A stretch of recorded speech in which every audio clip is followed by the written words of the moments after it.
सहायक अध्यापक का पद मिलेगा तभी शिक्षा मित्र लखनऊ से वापस आएगा।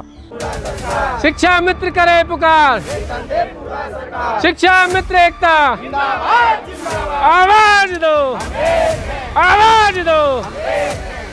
जय हिंद साथी। शिक्षा मित्र किसी पार्टी का नहीं है, शिक्षा मित्र सरकारों के हैं। क्या आने वाली 18 तारीख को एक एक बहन और भाई इतने तादाद में पहुंच जाना कि संभल का एक एक शिक्षा मित्र लखनऊ की सरजमीन पे होना चाहिए। यही मेरा आपसे निवेदन है। शिक्षा मित्रों से जुड़ी सच्ची और प्रामाणिक खबरों के लिए अभी चैनल को सब्सक्राइब करें। दोस्तों नमस्कार, CNZ रिपोर्ट चैनल पर आपका बहुत बहुत स्वागत है। आज हम उपस्थित हैं जनपद संभल के जन कल्याण योग आश्रम पर। यहाँ शिक्षा मित्र संगठन द्वारा उत्तर प्रदेश प्राथमिक शिक्षा मित्र संघ के प्रदेश अध्यक्ष द्वारा जो 18 अक्टूबर को लखनऊ में शिक्षा मित्रों को अधिकार दिलाओ रैली का आयोजन किया जा रहा है, उसके लिए यहाँ मीटिंग आयोजित की गई है और शिक्षा मित्र तैयारी कर रहे हैं। आज इस वीडियो में हम आपको पूरी जानकारी देंगे और प्रदेश महामंत्री सुशील कुमार यादव द्वारा क्या कहा गया है उसको भी। जो 1.5 लाख शिक्षा मित्रों की लड़ाई आपकी कोर्ट में सिंगल बेंच में पहुँच चुकी है, उसके लिए सोमवार तक छुट्टियां हैं, उसका आप इंतज़ार करिए। सोमवार के बाद हम पूरी जानकारी विस्तार से समझाएंगे कि शिक्षा मित्रों को किन किन बिंदुओं पर सफलता मिलेगी, कैसे उनको न्याय मिलेगा। और इधर सुशील कुमार यादव जी ने जो कहा है, उन्होंने सीधा कह दिया कि ये 18 अक्टूबर की लड़ाई अंतिम लड़ाई है और ये शिक्षा मित्रों के लिए करो मरो की लड़ाई है, जो आपने सुनी लिया। आगे भी इसी तरह आपको वीडियो हम पहुँचाते रहेंगे। बने रहिए हमारे चैनल पर और हमारे चैनल को सब्सक्राइब करके वीडियो शेयर करिए सभी मित्रों को। नमस्कार। 18 अक्टूबर को लखनऊ के अंदर पहुंचेगा और वो अपनी बात माननीय मुख्यमंत्री से मनवाने के लिए प्रयास करेगा। वो प्रयास सफल कहां तक होता है ये हमारे और आपके ऊपर है साथियों। वो इसलिए आपके ऊपर है साथियों, अगर हमारी और आपकी भीड़ इतनी तादाद में लखनऊ पहुंच जाती है कि उत्तर प्रदेश के मुख्यमंत्री ये निर्णय लें कि शिक्षा मित्रों के साथ जो अन्याय, अपमान, घोर निराशा शिक्षा मित्रों के साथ हुआ है वो अब नहीं होगा और शिक्षा मित्रों को न्याय मिलेगा। शिक्षा मित्रों को पुनः सहायक अध्यापक का पद मिलेगा तभी शिक्षा मित्र लखनऊ से वापस आएगा। उससे पहले कोई भी बहन और भाई लखनऊ से नहीं आएगा और तब तक आंदोलन करेगा जब तक उत्तर प्रदेश की सरकार शिक्षा मित्रों को शिक्षक नहीं बना देती। प्रिय साथियों, आप लोग बहुत जाबाज, बहुत संघर्षशील साथी हो। आपने अपने बल पर उत्तर प्रदेशों की आई गई सरकारों से 14 बार शासनादेश में संशोधन कराया। ऐसी कोई भी हिंदुस्तान के अंदर युवा शक्ति, युवा संघर्षशील साथी इस एशिया में पैदा नहीं हुआ कि जिन लोगों ने अपने नौकरी के शासनादेशों में 14 बार शासनादेशों में संशोधन कराया हो। जहां जहां पर शिक्षा मित्रों को दिक्कत हुई वहां पर शिक्षा मित्रों ने उत्तर प्रदेश की सरकार को झुकाया और उनके आंदोलन की इतनी तेज धार रही कि उन्होंने संशोधन कराकर ही लखनऊ से वापस आए। लाठी डंडे चले आप लोगों को, हम लोगों के पिटे भी। भाई हम लोगों ने हर सरकार के खिलाफ, ये बहुत से लोगों ने एक मानसिकता बना रखी है कि शिक्षा मित्र किसी न किसी पार्टी के हैं। मैं तो कहता हूँ, ज़्यादा मैं सुनता हूँ ग्रुप में कि शिक्षा मित्र समाजवादी पार्टी के हैं। शिक्षा मित्र किसी पार्टी का नहीं है, शिक्षा मित्र सरकारों के हैं। जो सरकार रहती है, जो सरकार काम करती है, उसी के शिक्षा मित्र हैं साथियों।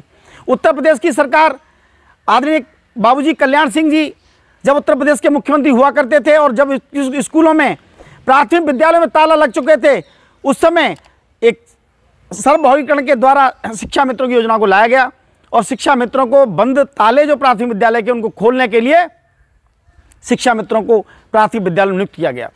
और नियुक्त ऐसे नहीं किया गया साथियों, आपको एक प्राथमिक विद्यालय के जो ग्राम पंचायत होती है उसमें सबसे योग्य, अनुभवी और सबसे ज़्यादा अंक योग्यताधारी शिक्षा मित्र को शिक्षा पद पर लगाया गया।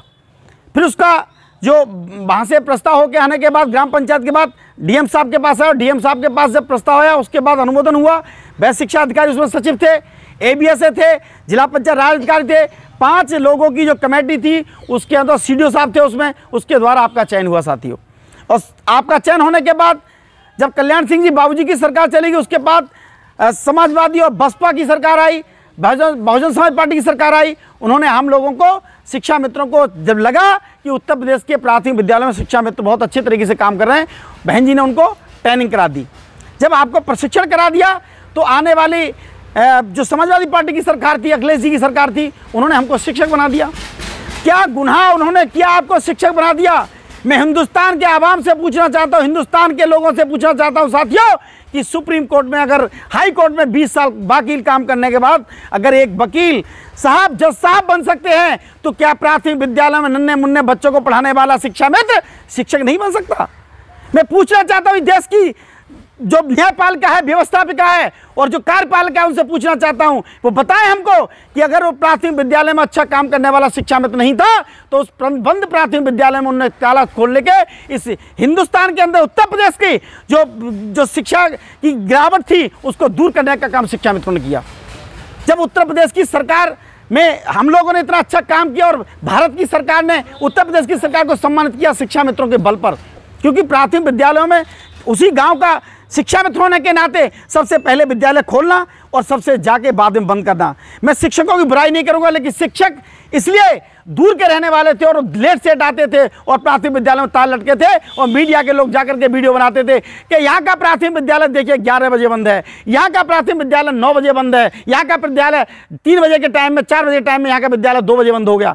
ऐसी जब खबरें आई तो उत्तर प्रदेश की सरकार, जो आज लोकप्रिय सरकार जिसको कहा जाता है, हम भी उसको लोकप्रिय सरकार कह रहे हैं, वही लोकप्रिय सरकार थी भाजपा की। उस समय एक सरकार यहाँ पर हुआ करती थी और हिंदुस्तान के अंदर दूसरी सरकार हुआ करती थी। लेकिन आज डबल इंजन की सरकार है, उत्तर प्रदेश में योगी जी की सरकार है, भाजपा की सरकार है, हिंदुस्तान के अंदर भी मोदी जी की सरकार है, हिंदुस्तान के अंदर भाजपा की सरकार है। उनको चाहिए कि शिक्षा मित्रों को वो निश्चित रूप से शिक्षक बना दे, वरना अब शिक्षा मित्र अपनी पूरी लड़ाई वो चाहे किसी भी तरीके से हो, उसको लखनऊ से दिल्ली तक लड़ेगा और अब न्याय पाकर ही रहेगा। ये मेरी आप सभी लोगों से निवेदन है और प्रार्थना है कि आने वाली 18 तारीख को एक एक बहन और भाई इतने तादाद में पहुंच जाना कि संभल का एक एक शिक्षा मित्र लखनऊ की सरजमीन पर होना चाहिए। यही मेरा आपसे निवेदन है और यही आपसे आग्रह है। धन्यवाद। जिंदाबाद, शिक्षा मित्र एकता जिंदाबाद, जिंदाबाद। आवाज दो, हम एक हैं, आवाज दो, हम एक हैं। हर जोर जुर्म की टक्कर पर, हर जोर जुर्म की टक्कर पर एक शिक्षा मित्र करे पुकार, शिक्षा मित्र करे पुकार, शिक्षा मित्र करे पुकार, शिक्षा मित्र एकता आवाज दो, आवाज दो। जय हिंद साथियों। कि आपके यहाँ बैठक आज लगी थी, लेकिन 18 तारीख के कार्यक्रम की परमिशन के कारण उसको परमिशन लेना है। अर्जेंट मुझे जिलाधिकारी कार्यालय से फोन आया और मुझे लखनऊ पहुंचना था। मैं लखनऊ के रास्ते में हूं, इसलिए मैं आप सबसे क्षमा चाहता हूं। साथियों, 18 तारीख का कार्यक्रम हमारे लिए करो और मरो का कार्यक्रम है। हम उस कार्यक्रम में आप सबको ये विश्वास देते हैं कि या तो लड़ करके जीत कर आएंगे या वहां मर करके आएंगे, खाली हाथ लौट कर नहीं आएंगे। ये हमारा कार्यक्रम है। हमारे कार्यक्रम में साथियों आप सबकी सहभागिता जरूरी है। केवल आप पीछे खड़े रहना। आपका ये भाई सुशील यादव एक आम शिक्षा मित्र बन करके आगे बढ़ेगा, विधानसभा का घेराव करेगा, चाहे लाठी चले, चाहे गोली चले, चाहे जेल भेजा जाए। आंदोलन खत्म मत करना। आंदोलन तब तक जारी रखना जब तक उत्तर प्रदेश के मुख्यमंत्री आपके लिए घोषणा करने के लिए मजबूर न हो जाए। साथियों, 18 तारीख का कार्यक्रम हमारे लिए करो और मरो का कार्यक्रम है। 18 तारीख को हमारा ये अंतिम कार्यक्रम है। इसके बाद न तो हम कोई कार्यक्रम करेंगे, न किसी कार्यक्रम करने के लायक बचेंगे। ये साथियों 2024 के चुनाव के लिए आखिरी कार्यक्रम है। उसके बाद आपकी बात कोई सुनने वाला नहीं होगा, उसके बाद आपकी बात कोई करने वाला नहीं होगा। और मुझे लगता है उसके बाद शायद शिक्षा मित्र का नाम ये सरकार न रहने दे। इसलिए हमने इस कार्यक्रम को शिक्षा मित्रों की अंतिम यात्रा कहा है। साथियों, या तो हाथ पैर चला करके निकल जाओ, नदियां पार कर जाओ, या फिर चुपचाप हाथ बांध करके बैठ जाओ और डूबकर मर जाओ। ये कार्यक्रम इस तरह का कार्यक्रम है और ये विश्वास दिलाता हूँ इस कार्यक्रम में कोई भी सरकार का मंत्री विधायक माला पहनने नहीं आएगा और अगर गया तो नहीं जाएगा जब तक हमारी मांग नहीं हो जाएगी। साथियों, हमारी केवल एक ही मांग है, शिक्षा मित्रों को नियमित करते हुए समान कार्य का समान, उसके अलावा कोई मांग नहीं, सिर्फ एक मांग। आप तैयारी से सभी लोग पूरी संख्या में, बड़ी से बड़ी तादाद में 1 लाख के ऊपर लखनऊ की सरजमी पर आइए और आपको भरोसा दिलाता हूं, ये जंग ऐलान है। इन हुक्मरानों से, कोई फरमानों से, इस ऐलान से आप पीछे मत रहिए। ये आजादी की लड़ाई से बड़ी लड़ाई है, हमारे आपके भविष्य की लड़ाई है, हमारे आपके बच्चों के भविष्य की लड़ाई है। इसके अलावा कोई लड़ाई अब नहीं होने वाली, ये अंतिम लड़ाई है। इसके बाद ना तो शायद संगठन बचेगा और ना तो शायद शिक्षा मित्र बचेगा। ये अंतिम लड़ाई है। आपका मन टूटा है, आपका विश्वास टूटा है, कहीं सरकार की कमी रही, कहीं हम अपनी कमी मानते हैं और कहीं कमी रही कि हमारी आपकी फूट रही। साथियों, सारे लोग एक होकर के इस लड़ाई को अंतिम लड़ाई बना करके अपना भविष्य बचा लो, अपने बच्चों की जान बचा लो, ये अपील आपसे करने आया हूँ। सच है विपत्ति जब आती है कायर को ही दहलाती है, सूरमा नहीं विचलित होते, क्षण एक नहीं धीरज खोते, विघ्नों को गले लगाते हैं, कांटों में राह बनाते हैं। साथियों, हमारी आपकी जिम्मेदारी है अपने बच्चों के भविष्य के लिए, अपने भविष्य के लिए 18 तारीख को भारी तादाद में आइए। और साथियों, मैं आपको निराश नहीं होने दूंगा। ये आपका भाई सुशील यादव आपके आगे विधानसभा घेराव करने के लिए कूच करेगा। आप केवल पीछे से समर्थन करके पीछे से बढ़ जाइएगा। साथियों, हमने तय कर लिया है, सरफरोशी की तमन्ना अब हमारे दिल में है। देख दिल में है, वक्त आने पर बता देंगे तुझे ऐ आसमां, हम अभी से क्या बताएं क्या हमारे दिल में है। शिक्षा साथियों, में 2 बजे तक इंतजार करेंगे। शिक्षा में साथियों, 2 बजे तक इंतजार करेंगे।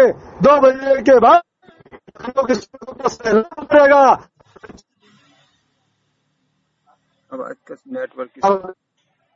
आप सभी लोग एक साथ मिलकर के अपने जिला अध्यक्ष के साथ एक साथ लखनऊ की सरजमी पर आइए और आपकी झोली खुशियों से भरकर वापस करेंगे, खाली हाथ नहीं लौटने देंगे। ये आपके भाई का वादा है। जय हिंद, जय भारत, जय शिक्षा मित्र। धन्यवाद।